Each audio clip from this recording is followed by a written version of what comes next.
tuning in to Wine at 9, an intimate and thought-provoking weekly wine night discussion.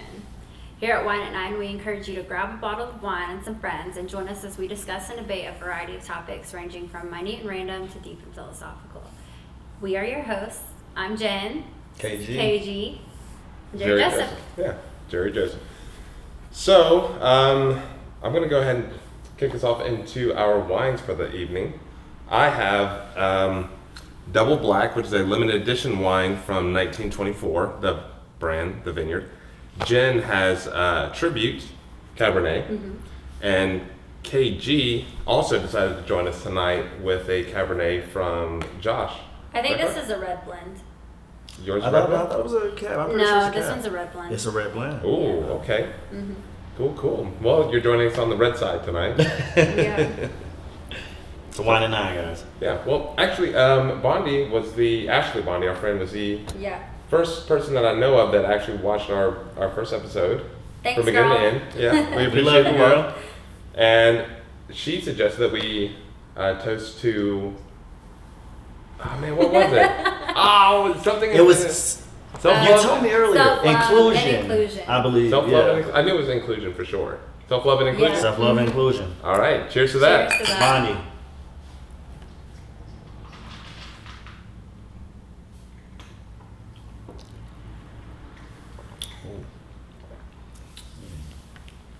That's good, man. This That's is really, good. really good. What about you, Jen? Yeah, it's good. This is super dry. Wow. Oh, good. I definitely want to try that later. Oh, yeah. So yeah, tell us more about yours. This has, he said super dry. It just has like a very fruity aroma, which, is pretty classic when it comes to red wines, especially Cabernets. This has sort of a tea and spice taste to it. But no, it's really good. I like it. KG, what about yours? Your red wine. It's actually really good, man. Real flavorful. I can taste the fruit in it, the dark cherries. That's pretty good. Even the vanilla, a hint of the vanilla. It's about a medium body. Not too strong, not too light. Yeah, I could definitely see me I paint a lot actually. I would sip on this, listen to some Bob Marley, just stroking away. You know what I mean? Stroking away. That was so. This guy here. How you feeling over there?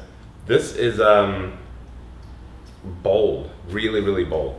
There's not a single particular flavor that really jumps out. It's all blended pretty well, but it's very bold.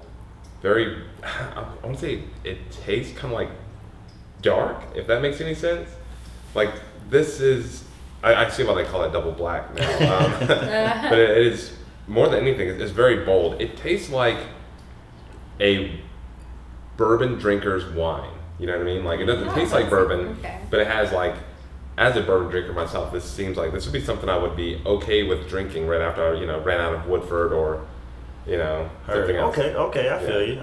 I have to try that. Yeah, I could picture myself with this wine in particular, late at night, like a midnight kind of wine.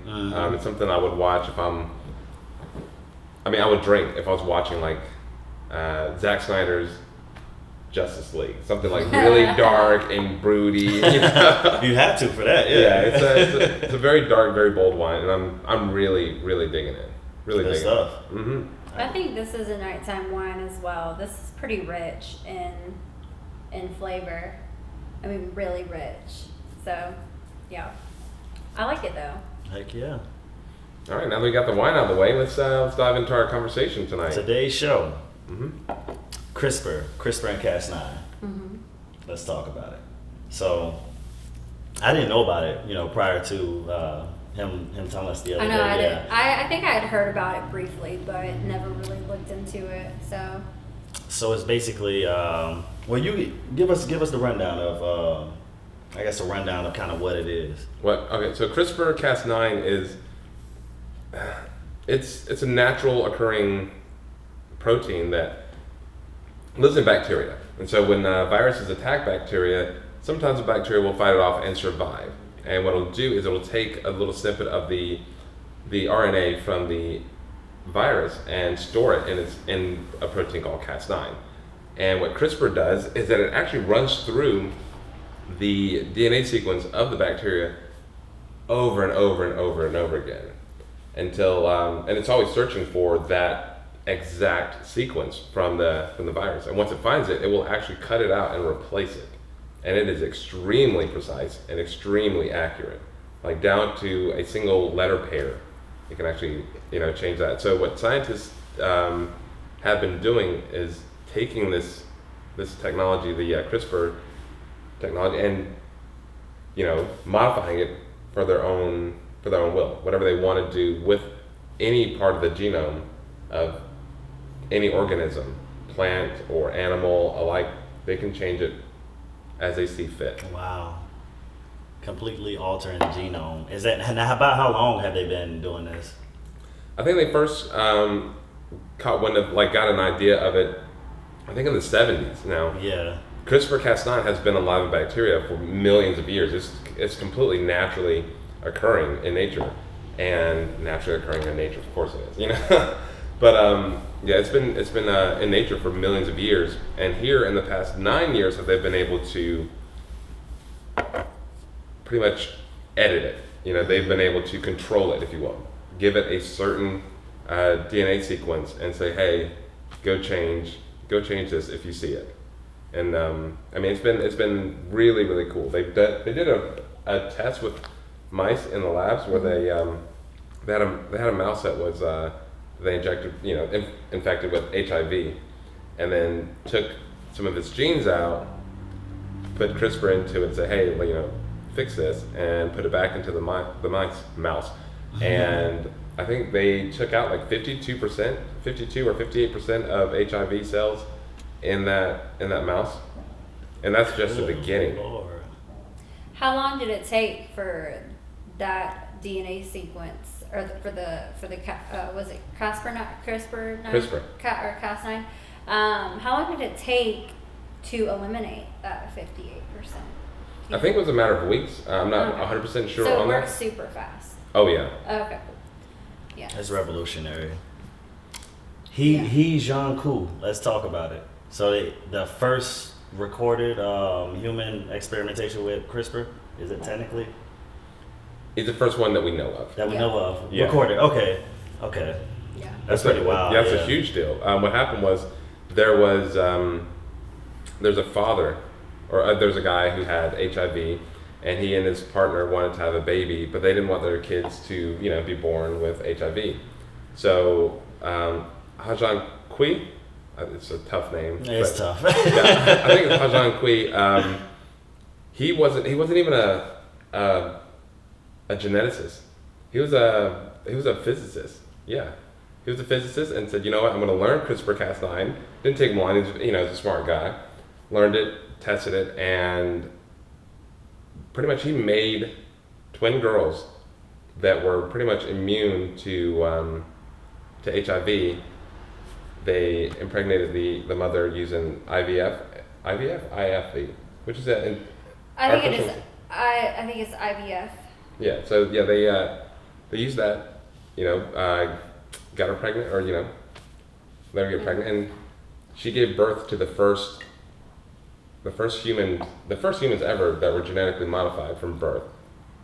And what's scary is if you use CRISPR at a very young age, in the germ cells, whether it's sperm, egg, or an embryo, what happens is that human will be born with that genetic modification, and they will be able to pass it down over and over and over until the end of time.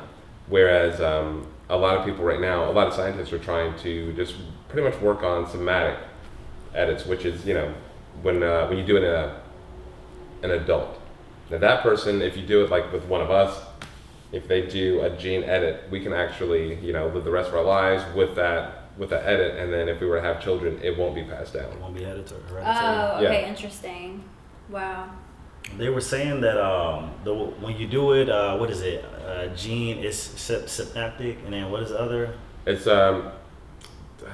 germ. It's Oh man, it's the germ and somatic edits and germ edits. Somatic edits, germ edits. And germ edits. I got you. Our fact checker isn't here. Okay.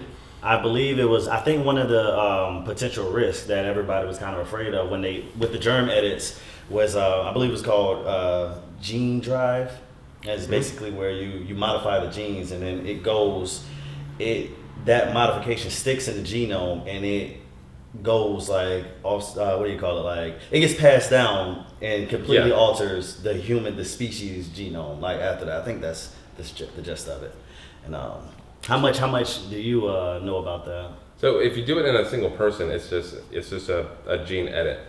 But if you're trying to change an entire population, or if you're trying to change a lot at one time, and that's when they call it a gene drive, when you're putting this gene into a lot of organisms at once. Okay. So what do you guys think the purpose would be to change an entire population? Yeah, you could come up with several. I think it's just at the end of the day, the reality is it's a very, very powerful technology. Yeah, you know what I mean? Like absolutely, you can influence a lot. So I can see why some people would be skeptical about that. Would you ever have CRISPR? Would you ever experiment with it on yourself? Absolutely. You would? I would too. Yeah. I mean, it's really crazy. Like, I would do it for a number of reasons, but it wouldn't hurt to do it for health reasons, which is going to be their main selling point moving forward. Is that this technology was invented for health, to eradicate diseases, to make our immune systems, super powered. Yeah, not just with HIV, I believe cancer as well, because cancer is, cells that procreate and continue to divide, to create and divide. So if they can go in there and alter that, they could prevent cancer. So it's absolutely, it's more revolutionary than I think people are really aware of. And of course, everything has pros and cons, but like you said earlier, like the accuracy of it is super relevant and precise enough to where we could, I think, confidently use it on ourselves as adults. Yeah, and it's much cheaper than traditional gene editing was before. Like, Yeah, it used to be expensive. Yeah, now you can do it for like $20 grand. You can actually buy CRISPR kits on Amazon right now. I mean, they're not human.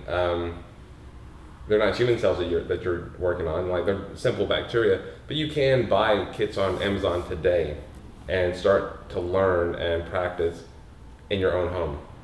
I wonder if you could use those on plants. Oh yeah, there's people who are trying to make marijuana even stronger because apparently it's not. Wow. That's funny. Like, it's not strong enough apparently. Wow. No, so these kits that are being sold on Amazon, like I could actually modify my plants, and I mean if I learned, right? I think those are the simple like building blocks, Okay. of CRISPR. You probably have to spend. Yeah, a it would good be an amount of money. investment, but I do love plants. But still, like it's like 99% cheaper than it was maybe 10 years ago. Yeah. When before they discovered that they could use CRISPR-Cas9. And it's amazing to think that whatever your cost was. Let's say you had $2 million in cost, trying to get gene editing research done, and then the next day like, hey, let's go from I don't know $2 million to say $20 grand. That's huge. That's huge. And the amount of time that it takes to get results is no longer weeks or months. And now it's no longer like months or years. It's now down to weeks. Weeks. You can see complete changes and record all your data. You invest in this technology, don't you? Mm-hmm. I think you mentioned that earlier. Yeah. How so? Well, there's an ETF called ARC, and they're into a lot of different things. But one of them is ARC Genome, or ARC-G is their call sign. And there's a lot of companies that are, racing to get into this game. I mean, this is going to change humans like forever. We're done. Like, which is for me, it's the most exciting part.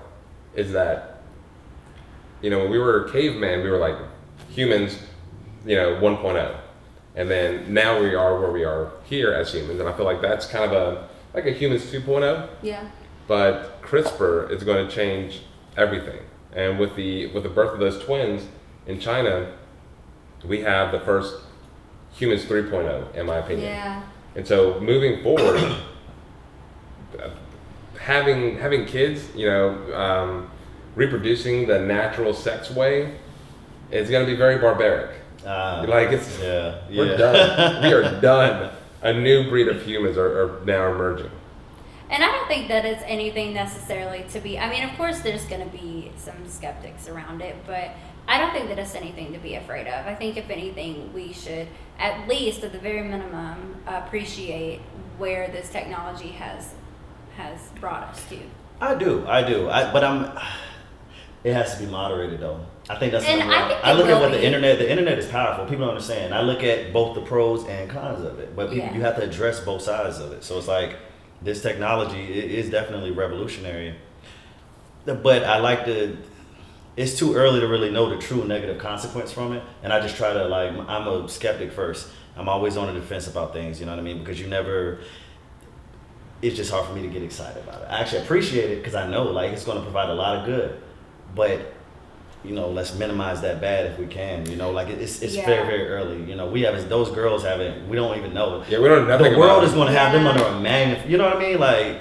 Yeah, and you kind of wonder, especially with them, what quality of life would genetically modify a human. The first kind of beginning of them, what they would think mentally, especially if it ever got to a point to where we were breeding humans kind of like we do dogs for specific reasons, like for a super army. There are dogs that suffer heavily too because of that too. Yeah. That's the thing. There are dogs that are not supposed to be the way that they are. We just kind of that's what. I think the pug is one of them. Yeah, the pug. Yeah, pug. He gets held, man. Can't even breathe correctly. Oh yeah. Or little chihuahuas. But that's weird because that's funny that we talked about that. Dogs are just genetically modified wolves. Yeah. And it took us thousands of years to take a wolf and turn it into a chihuahua or into a Pomeranian, but we do it. We do it with our food, our corn, tomatoes. I mean, all agriculture. Our cattle, chickens. We do it right now today. Yeah. This has been a part of our lives for a long time, but we're about to go into warp speed with what we can do. And we're about to see the limits of what we can actually create. But there are even with the videos that you watch with the with people talking about CRISPR, there are people who are on ethics boards and panels that are going to discuss all of the they're going to discuss things that may become a problem with this type of technology and with how we use it. So I do believe that it's in good hands right now. And I think that before things get out of hand, there are going to be panels of people who are going to decide what's ethically appropriate and who should be in charge of it. And, there will be patents on it. So I don't think that I'm necessarily too worried about the pros and cons, because the cons are going to be there. If there's some, especially with as much pros as this technology has, there's going to be some cons. I'm sure that any scientist, along with, like I said, an ethics panel, is going to consider all of these options, and there will have to be rules and regulations, terms and conditions to be followed with this technology. So I don't think that, because even if we are afraid that it's not ethical or not morally acceptable, we're gonna have to get over it because it's coming, it's here, it's not gonna slow down. So it's one thing that if you don't like it, you kind of have to get used to it. Be thankful that you live in a time where you could see something so amazing and just, what's weird is that right now, a lot of people are questioning, is it even morally okay to play God, to change a human in every way you see fit before it's even born. But after this becomes mainstream and like literally everyone does it, you know, we might actually have the question, you know, is it inhumane not to do it? Is it inhumane to have sex and reproduce the way that humans did a long time ago, and then have your child, you know, be born with like sickle cell anemia or autism or Down syndrome, you know, and not fix it? It could be looked at as inhumane because it's a way that it's something that you don't have to live with now that this technology is here. What do you think? And I agree with you. I understand exactly where you're coming from. I think we give up something that's equally as critical. I think, unfortunately, so much of human experience isn't based in joy. It's also, it's like you say, like humans, like that's done. But I don't think it's that simple. What happens if you suppress some of the more true aspects of what it means to be a human, it comes back tenfold. Like, you can't just leave behind that quote unquote caveman, because it still very much is us. You can't have so to me, human progression doesn't equate to a more advanced human. It is an integrated human. It's like religion can't ever die, because obviously that's a part of us. I think because we become something that is indistinguishable with human beings. You're no longer human. Like we're not quite robots. To me, it's not a battle to make. It's more like knowing that we can be better, but not forgetting who and what we are. I think that's critical. Like that's just how I look at it. You have to become integrated. You know, that's why my main thing is, even with something like CRISPR, heck yeah, I'm all for progress, but make sure you make sure you practice. Do it the right way. Do it the right way. Yeah. JK didn't do it the right way. That's the Chinese, the scientists and whatnot. You know, it's a part of me that can't even blame him, because sometimes you got to take leaps. Oh, you have to. You got to make. I get it. Like if he wasn't first. Secretly, scientists are like, hell yeah. You know what I mean? Exactly. Someone would have done it. So, you know. There's plenty of stories just like his where people are kind of going out on a limb and they do suffer some legal consequences, but they do it in a way that, you know, they know is going to be revolutionary to certain things. Yeah, he was sentenced to 3 years in prison, but I guarantee you, 500 years from now, no one's going to be thinking about the 3 years he spent in prison. They're still going to remember that he was the first. Oh, yeah. He definitely made a sacrifice. It's just it's always a better way to do. Like, that's still it hadn't even been animal tested yet. I thought that was just unfathomable. That's pretty wild. Like those them little girls grow up and I don't know, man. Like it'll be interesting to watch them grow up. I mean, that's something that we'll take upon ourselves on the show, is to keep up. We'll keep up with them. Yeah, I think they're gonna keep them secret. To be honest, Really? They're keeping it under wraps. Like their names are supposedly Lulu and Nana, but I don't know. Like, I'm pretty sure. Like, I mean, imagine what that could happen. Like the impact of those two girls could have on the world. Yeah. You know, you're the first genetically modified humans, and now you're pretty much immune to HIV. This is amazing. It's wild. Now, I do have a question for both of you, since you're more religious and spiritual. Here's my question. As I'm an atheist, so I see absolutely nothing wrong with this. I feel like this is a natural progression in human evolution. Since you guys are religious, how do you feel about it? Do you think this is dangerous territory for us humans to be essentially playing God? Playing God is kind of a funny term, because playing God, when I hear that term, I think of, some people already do that. Not only with the way that we breed other animals, but if you murder someone, isn't that technically playing God, you know? So there's no argument with that, but I think when I first heard about this, it kind of raised some suspicion, and I thought it's not right to kind of pick my child out. It should be, what God chooses. And although I may still believe that, I don't think that I would judge or condemn anybody else who decided to do that for their child. So I can understand. So it's not really playing God for you.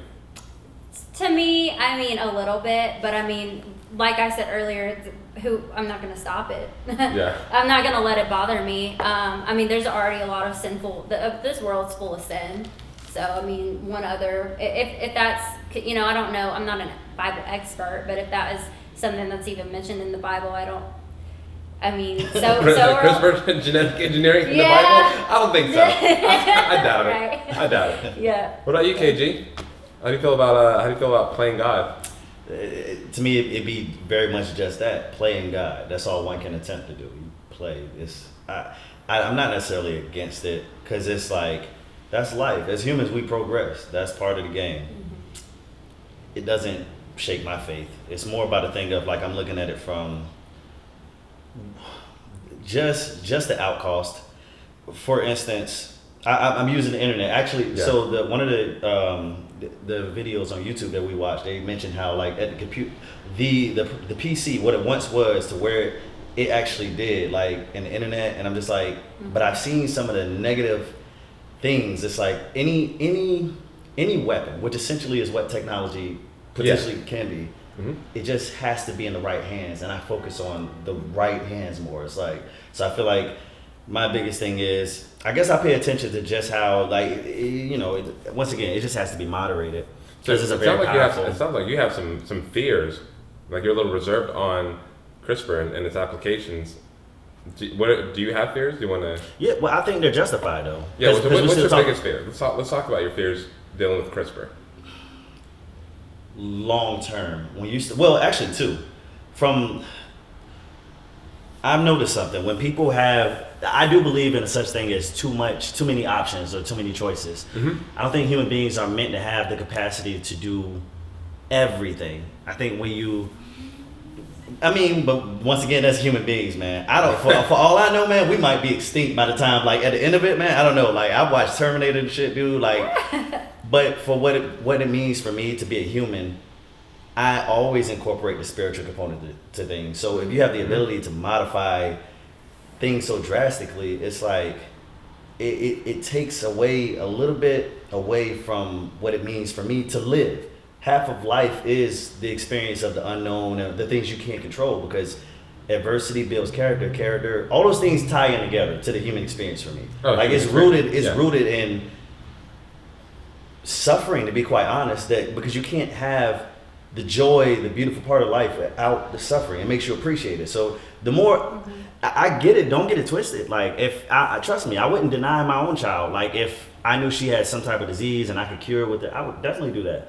But I also know the flip side of that. You know, a lot of times, I don't know, I appreciate life now more because I've gotten older and I understand the hardships. It makes me really appreciate it, and I think that's very important. People kind of get away from. That's true. You've had these hardships, and you understand that without having polio, and that's something that we have completely, cured. I don't. It's not that I wish disease on our species, but this might sound a little messed up to say. I think life has to be about a little bit more than just happiness. It's like, even if I had polio, there's still so much to gain from life, and I would want somebody to tell me that. I would tell that to somebody else. It's like, at the end of the day, you don't want to be binded by your own sense of joy in the world. It's like you gain fulfillment in so many other ways. You know what I mean? CRISPR can make you a perfect human, and you can still find suffering. I mean, we live in the United States. You have electricity, you have high-speed internet, you have air conditioning, a machine washes your clothes for you, yet you can still find suffering. I think that, for me personally, I think with CRISPR and how we design humans moving forward, you'll still have that human component. You'll still have suffering. Yeah. I think so too. What are your fears? Sorry. I guess my fears would be the beginning, because there is some trial and error that we are going to have to go through with this new technology. I do fear greedy people. Greediness is definitely going to be a thing. I also fear the tear in society that it may cause, because there are a lot of people who are going to be very against this, because one, they're not going to take the time to try and understand it. Yeah. They're going to totally just miss the part about curing diseases, and and all the good things that come with it. I think that a lot of people are going to have the religious view of, okay, this is, against God. I think it's going to take, but again, there's nothing that anybody's going to do about it, because it's here, it's moving fast, and it's revolutionary, and it's something that's truly great. My fear lies in people. Now that I think about it, I think that's what it is. So Yeah. technology tends to. So when they were experimenting with splitting the atom and trying to develop nuclear fission, that ultimately led to the Hiroshima bomb. You know what I mean? That was That's true, atomic. yeah. Nuclear weaponry is real. I don't see any different in this. It's like, but we just don't know the worst case scenario with what'll happen long term or short term with CRISPR. So I'm imagining the worst case scenario because my experience with humankind, void of a higher calling, is very, very, like, when you, that other end, like the not caring part of humans scares me. Like, we have the ability, capacity to annihilate. Annihilate. I'm just struggling over What's here. the percent? 14. Woo! Josh, no, annihilate not only, all of life, but even including ourselves. Like, we will, for the sake of for improving life. But I just want to remind people of just how beautiful life is even without that. And I think people just lose sight of that, I will say that I fully support CRISPR and this technology, and I'm behind it 100%. But there are some very scary scenarios that could possibly one day happen. If we have a race war, or people talk about a race war and stuff like that. I feel like that's very sticks and stones, very barbaric. Moving forward, Yeah. it's not. If you're gonna have a race war, you can literally erase an entire ethnic race of people using Yeah, I just don't CRISPR and see. reproduction. It'll take a long time. Yeah, but I don't really ever see that, because I think that, like he said, people are need to understand that life is beautiful, and there are beautiful aspects to life, and one of the best parts about life is all the different people. Yeah, I don't think that we will get to that point. I don't think that will happen, but I know that it's a possibility. Oh yeah. Like, there's enough nukes on the planet to just go ahead and end yeah. it's all. Mhm. It's definitely a fear, but I don't think it's gonna happen. Yeah. And same with CRISPR. You can build an army of super soldiers if you want. If you have the technology and you have the correct gene drive, you can definitely do that. I don't know if it's going to happen. A lot of scientists who know a lot more about CRISPR than I do say that there's a lot of easier ways to build your army, to make a more powerful army than to build super soldiers. But I think what I fear the most about CRISPR is that, like with any technology, you have to have people that are invested in it, invest money, in order to get the research done, to bring it to market, to make it available to everyone. But what scares me is that these companies and these people that want to invest money into it, they're going to want their money back. They're going to want to make a profit, and so you're going to get things like patents. Okay. You have Prince, the artist formerly known as Prince. He has his own purple, or the Tiffany company has a Tiffany blue. So it's like you want to have a kid, and you're like, hey, I want the Tiffany blue eyes, and they're like, okay, well, we have a patent for that. That's an extra $2,000 or $3,000, and it's with CRISPR, it's going to start off with medical advancements, and it's going to be very nice and helpful. But once it becomes norm, designer babies are right around the corner. That's going to be the end all be all. That's what we've been talking about as far as designing your child the way that you want. And if that's blonde hair, blue eyes, if that's 6'4" with just a massive physique, just a pro athlete from birth, you can do that. But I fear that with patents and companies and stuff like that, it may be for the certain things may be for the rich. Mm-hmm. The poor, I feel like the poor would be more willing to experiment and take those chances and those risks. But once they figure out the bugs and the kinks and going through the trial and error, it's going to be the rich that are going to be able to afford children with higher IQs, children with better eyesight, taller, more muscular, immune to all diseases. Yeah. They're going to be able to afford that, and I feel like that imbalance is what scares me the most about this technology, or really any technology like it. And even though their children may have that sort of privilege, this technology does not mean that we can live forever. Although I think they do believe that at some point we could live up to like 1,000 years. Would you want to? Just I'm sorry, just random, Yeah. but I mean not random, but just curious. I don't know, because I feel like if it went on too long, my mental stability would really probably You said take you a would? turn. Oh yeah. Here's my question. How long is your human life supposed to last? I think it can last up to like We know what the average human life has lasted, but for your own life, your own personal life, you have no idea how long it's supposed to last. Mm-hmm. So what's 10 years versus 20? What's 20 versus 200? Well, actually, we don't know. In the Bible, biblical people lived like 300-400 years. Wasn't Noah like 500 years old building a boat? That was a lot. So yeah, I think we probably should. If Yeah, you're right. You know, Well, I I got a boat to build. Let me get some Crispr and like run it 500 years. I guess I'm gonna build an ark a for boat. this flood. Yeah. Now, one thing that we haven't done is we haven't switched wines yet.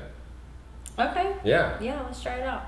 All right. So I'm throwing mine down. With a road. Yeah. What's the? All right. I'll go with your red blend. All right, watch out. There's a cat here and there. No what? There's always cat hair in hair. yours. Oh, there's one in yours too. Is there? Oh. Yeah, it's okay. They don't ever really make it to the mouth. Oh. Did you say yours had some bite to it? Yeah. I You got that, Josh. Yeah. Yeah, I see that. Yours is pretty smooth, very fruity. Really? Mhm. I really can't taste like a particular fruit. Not one like really stands out with mine. That's like more of a blackberry flavor. I love blackberry too. Yeah, try that. Yeah. You need This a is little more I in feel like there. this is a weekend wine, Ooh. especially coming after Who's do I have right now? That's Jerry Joseph. Is it? It's really good. Yeah. That I one can is taste the fruit. It's amazing. fruity Yeah, as heck. it's Yeah, fruity man. stuff. But I think this bottle I picked up at right across the street for I think it was $22. I think I It got wasn't mine much. across the street too. Mine was like 18, maybe. This is Hmm? I'm confused. That's now. mine. All right, I have yours now. Yeah. Yeah. Okay. That's Jerry Joseph's. No, that's yours. I haven't tried yours yet. Oh, okay. Yeah.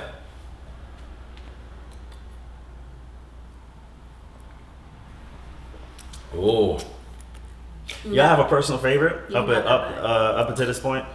I liked his vegan red wine, the Yeah. Cabernet. I think that was the best one we've had on the show.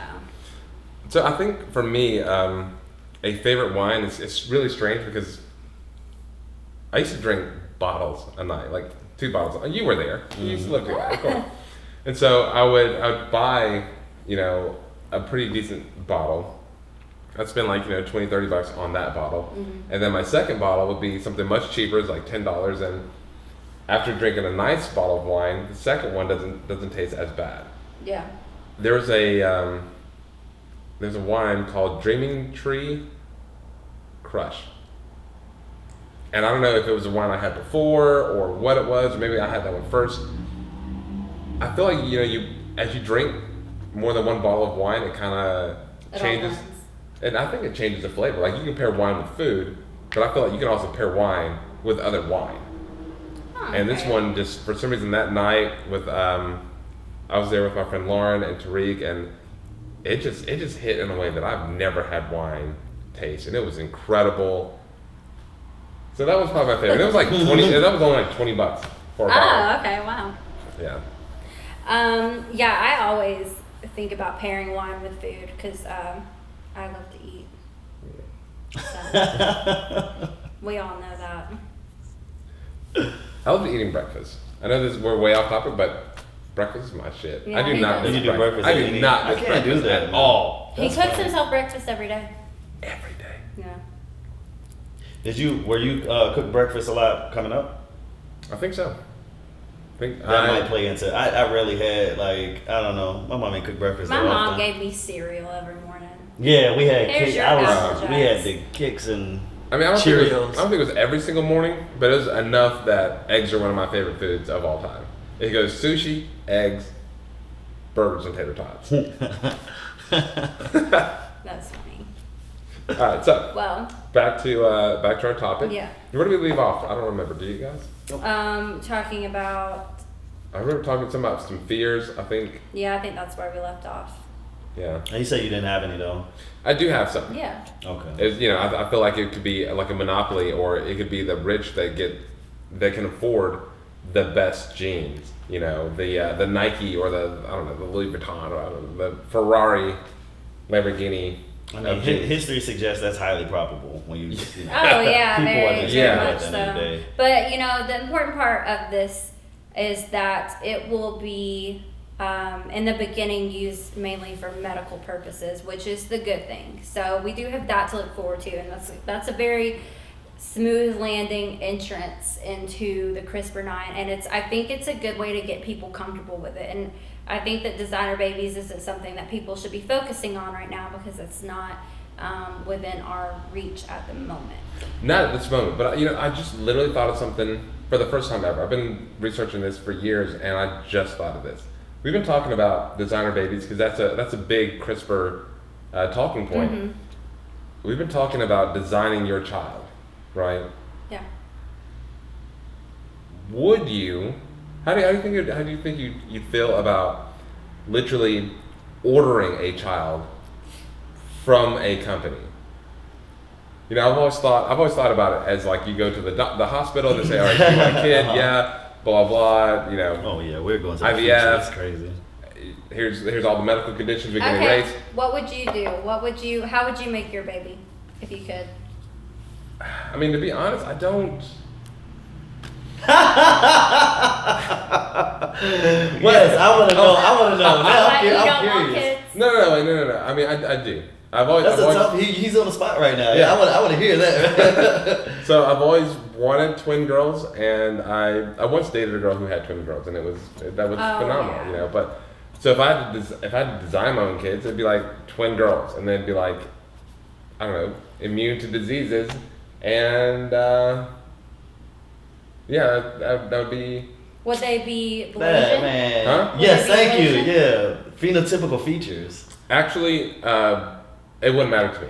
As we've talked about before, I don't really care about having biological children. If I had a choice, I'd rather adopt because I feel like everyone on planet Earth is all one big family. So adopting children is normal to me. I would do it in a heartbeat. So would they be biracial or triracial or multiracial? I wouldn't care if they're just Middle Eastern, or if they're Asian, or if they're Hispanic or white or black. I don't care. Just be a twin girl, Have a twin. Make sure you have a twin. I need two. Mm-hmm. What about you, KG? Would you? Heck no. You wouldn't?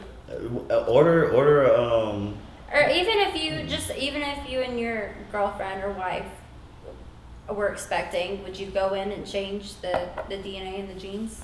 No. Mm-mm. Well, you would if it was for. It would have to be something that was Medically. yeah, to where it would be an obvious. But outside of that, nah. That's why I'm kind of.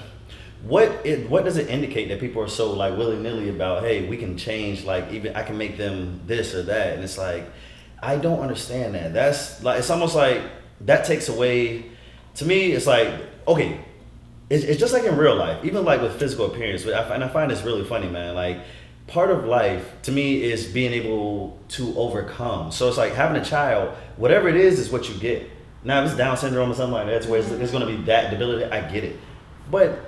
I listen, my daughter, I don't know how to look. When you have a child, you don't even think about these things. Intelligence, height, none of this stuff. You know what I mean? So it's like, what's the point? It's like, okay, now medically, I get what y'all are saying, but I think most people are going to take advantage of it because in my experience, people, not only most people aren't even happy with themselves. And I think that shows. That's very true. I agree. I think that's so I think that's what I battle against, but I get it. It's not, listen, CRISPR is not a negative thing. I just wanted to be utilized properly considering, people are still people, man. Like human beings have what's the word I'm looking for? They're human beings have needs that go beyond the physical world.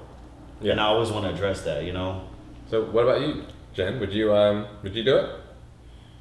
You know, I feel like no, for the same reasons, because I feel like, you know, what I get is what I get. But I mean, if I had the chance to make sure that my child was smart, I think that I would take advantage of that, just because, you know, at the rate I'm going, don't think I would have a child until like in my late 30s. And from what we know from science already is that sometimes when you have children that late, they are prone to be